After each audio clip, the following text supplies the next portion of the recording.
Magandang gabi po. Narito na po ang magiging lagay ng panahon ngayong gabi ng Linggo, June 2, 2024.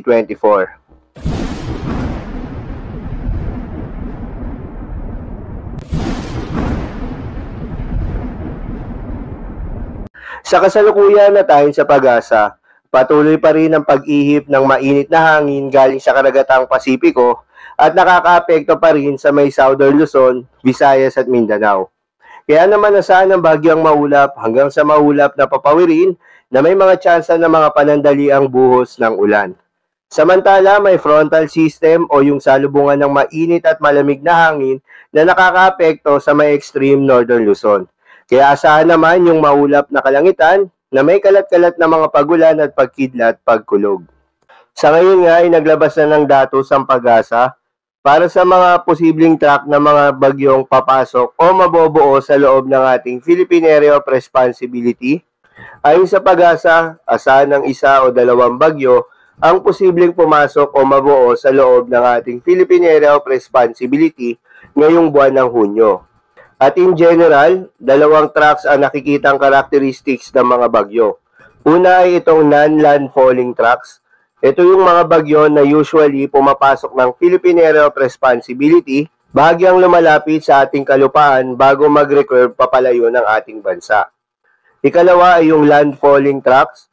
Ito yung mga bagyo na direktang tumatama sa eastern section ng Southern Luzon or Eastern Visayas at babaybayin nito ang malaking bahagi ng Southern Luzon, Visayas area bago lumabas ng West Philippine Sea.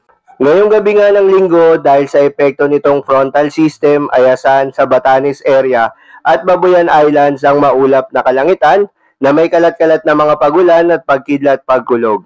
Posible ang mga pagbaha o pagguho ng lupa dahil sa katamtaman hanggang sa kung minsan ay malakas na pagulan. Habang sa Metro Manila at nalalabing bahagi ng ating bansa ay asahan naman ang bahagyang maulap hanggang sa maulap na papawirin na may mga tsansa ng mga localized thunderstorms. Posible rin ang mga pagbaha o pagguho ng lupa during severe thunderstorms. Kaya naman pinag-iingat pa rin yung mga kababayan natin sa mga banta ng pagbaha o pagguho ng lupa, lalong-lalo na sa mga lugar na inuulan na noong mga nakaraang araw pa. Para naman sa lagay ng mga dagat baybayin, ayon sa pag-asa ay wala namang nakataas na gale warning sa anumang seaboards ng ating bansa.